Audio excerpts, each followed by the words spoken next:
Hey everyone, welcome back. Hope you're having a fantastic day so far.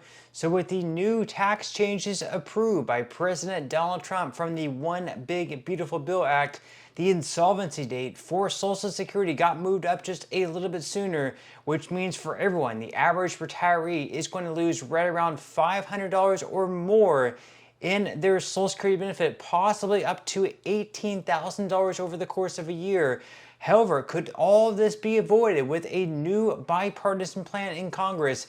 In today's video, we are going to be breaking down everything that you need to know. But before we go ahead and dive into it for today, if you would like to explore potential huge savings in your Medicare plan, then you might want to consider giving Chapter a call today with that number up there on the screen.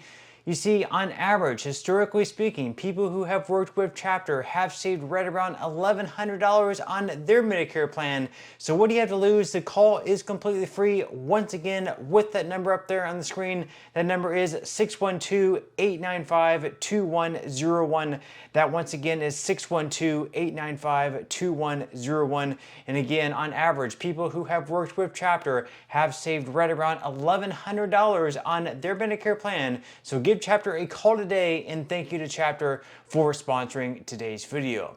Okay, so the new research is out, and since Donald Trump's One Big Beautiful Bill Act was signed into law by the president himself, unfortunately, the insolvency date did get shifted forward just a little bit more. That, of course, is because of the tax cuts that have become permanent, plus no tax on tips, no tax on overtime, and also there was that improved standard deduction for some people receiving Social Security benefits. Those age 65 and older get to deduct an additional $6,000 for individuals and $12,000 for couples. So even though that's a win for a lot of people who get a lot of overtime pay or a lot of tips, it's a win for them. It is a loss for Social Security as the insolvency date did get shifted forward a little bit more, which means, of course, there is going to be a loss of right around $18,000 over the course of a year for an average couple receiving Social Security benefits. However, there might actually be a fix for that. We are going to be covering that in just a little bit. But according to Fox News, the top actuary for Social Security's trust funds on Tuesday confirmed that the insolvency date of those funds have moved up due to the recently enacted tax and spending package, leaving policymakers with a little less time to stabilize the program's finances. The Office of the Chief Actuary for Social Security sent a letter in response to an inquiry by Senate Finance Committee Ranking Member Ron Wyden about the effect of the One Big Beautiful Bill Act on the Safety Net program's trust funds. Now, Chief Actuary Karen Glenn explained in the letter that the permanent lower income tax rates, as well as temporary changes to the amounts of certain standard and itemized deductions, such as the temporarily enhanced standard deduction for seniors, will have material effects on the financial status of these Social Security trust funds.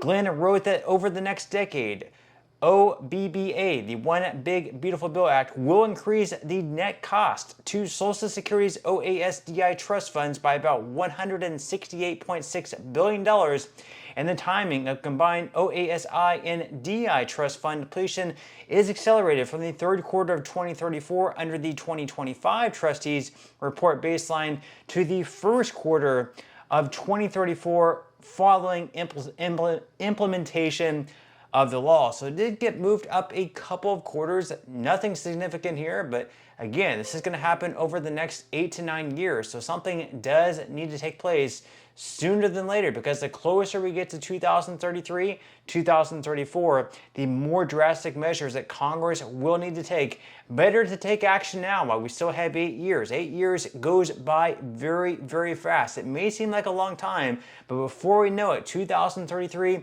2034 will be here, and at that point in time, under current law, if Congress does not act, there will be an automatic benefit cut of anywhere between 20 to 26%. That is going to be a loss in benefits of anywhere between, let's say, like $500 per month all the way up to possibly $1,000 per month. Something definitely needs to be done. Now, they go on here to say that an analysis by the Nonpartisan Committee for a Responsible Federal Budget found that Social Security benefits would face an automatic 24% cut at the time of insolvency in late 2032, affecting 62 million Americans. CRFB's analysis found that for a dual income couple with a medium household income who retires at the start of 2033, that 24% cut would amount to an $18,100 annual reduction in benefits, or a monthly cut of about $1,509. By contrast, a single income couple at the income tier would see a $13,600 annual benefit cut. So whether we're talking $13,600 over an annual basis, or for couples, we're talking $18,100, that is a lot of money to lose out on. That is a lot on the line there for someone to lose, a couple to lose $18,000 on an annual basis. That's really going to hurt them come retirement. That is money that they have counted on, that, if they've had like maybe a retirement planner, they've counted on that extra $18,000 to be coming in on an annual basis. That's really going to set them back come retirement time. It's going to force a lot of people to go back and maybe work a part-time or even a full-time job. However, we might actually have a fix to this whole issue, because we could have plans by Democrats that Republicans will vote no, so it has no chance of passing. We can have plans by Republicans to fix the insolvency issue, and all Democrats will vote no. We don't really have like an option of just having like a partisan plan and that actually passing Congress. But right now we actually have a bipartisan plan. So right now we have a group of like 7 Republicans and 7 Democrats. They're coming together. Now the main leaders of this is Bill Cassidy on the Republican side, and then we have Tim Kaine on the Democrat side. He's a Democrat in Virginia. Bill Cassidy is a Republican in Louisiana, and Bill Cassidy actually passed a couple of recent bills when it comes to Social Security. He passed the Social Security Fairness Act, which repealed the WEP as well as the GPO. So he has a lot of experience working with the other side of the aisle and getting major pieces of legislation passed through Congress. So if anyone can get this done, it might just be Bill Cassidy. So according to The Hill, a bipartisan duo in the Senate has been garnering attention for a pitch aimed at shoring up the solvency of Social Security. The idea, pushed by Senators Bill Cassidy and Tim Kaine, calls for investing $1.5 trillion over the next 5 years into an investment fund that would then be given 70 years to grow. So how it works: while these senators have yet to release text for the plan, Cassidy said the government would create an investment fund separate from the existing Social Security trust funds, into which the government would place $300 billion annually over the next 5 years. And then, of course, after that, that money would be invested into stocks, bonds, and other investments. And Cassidy said it would be held in escrow for 7 years. Cassidy said, quote, "Any dividends being paid, for example, flow right back into the investment fund. As that occurs, we also repeal the law requiring that benefits be cut to match income." Now, the Treasury Department would be responsible for making up the payments for those 75 years, at which point the fund would pay back the Treasury Department and use its remaining funds to supplement Social Security payments, according to the senators. And Cassidy argued the plan would not add to the national debt, which currently stands at well more than $30 trillion. That is one of the big pluses here. We would not be adding to the national debt. This would not be a risk to the Social Security Trust Fund. It would be completely separate. Once again, they would be investing $300 billion per year over the course of 5 years. That would equal $1.5 trillion in total. That would be invested into the U.S. economy. It would be growing. And at the same time, they would also repeal that law come 2033, 2034, where there would be no cut of 24% for everyone across the board. So they would make up for that.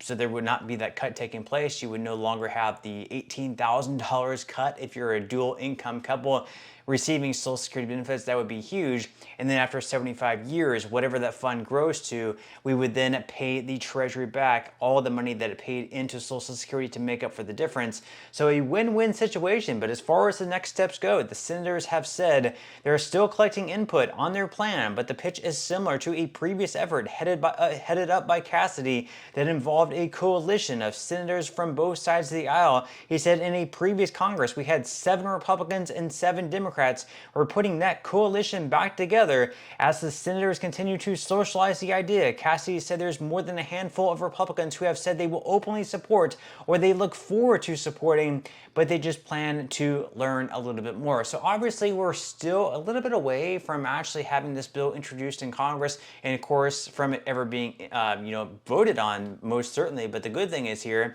we have 7 Democrats, we have 7 Republicans. There is support from both sides of the aisle, and that is something that we must have. We have to have support from both Democrats as well as Republicans to get any major piece of legislation passed and signed into law by president, whether it's Trump or whether it's the person after Trump. Something needs to be done. They need to get the ball rolling here.